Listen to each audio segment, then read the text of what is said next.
Ang lutuin nito ay naturingang comfort food, lalo kapag umulan. Painit na nga ako ng kawali dito at nilagyan ko ito ng mantika at nang uminit na ay nagsimula na ako mag-isa. Naglagay akong bawang at ilalagay ko na din itong ating sibuyas. Palabasin lang natin yung aroma nitong ating dalawang sangkap.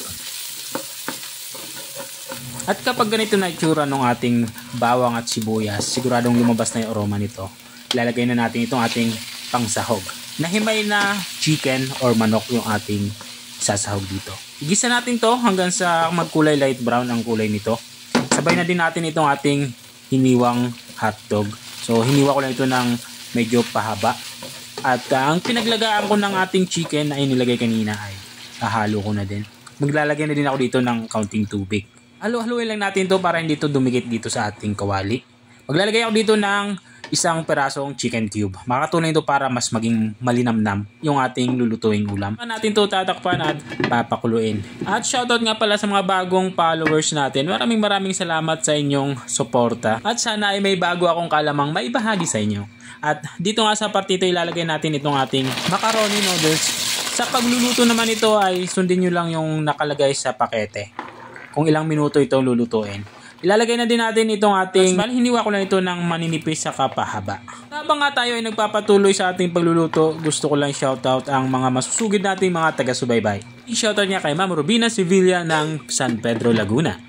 Shoutout din kay Ma'am Jean Magalion ng Quezon Province. At kay Ma'am Rowelina Marayag Saul ng Cagayan Valley.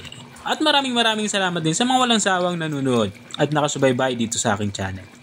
Balikan natin tong ating niluluto. Malambot na nga yung ating macaroni noodles kaya maglalagay na tayo dito ng mga pampalasa. Para maging creamy yung ating sabaw, naglagay ako dito ng evaporated milk. Inubos ko na yung isang lata. 100 ml evaporated milk. At dahil nga kulang ito sa alat, naglalagay ako dito ng patis. Pero pwede kayong gumamit dito ng asin. Ilalagyan ko na din ito ng black pepper or pamintang dorog.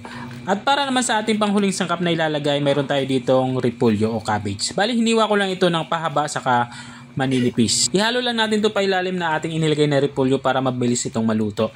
At hindi na natin nga pala ito tatakpan para maiwasan itong ma-overcook. Dito ay pwede na natin itong i-serve. Ito na nga yung ating chicken macaroni soup. Kung nakarating ka hanggang dito sa dulo ng aking video, maraming salamat sa panonood.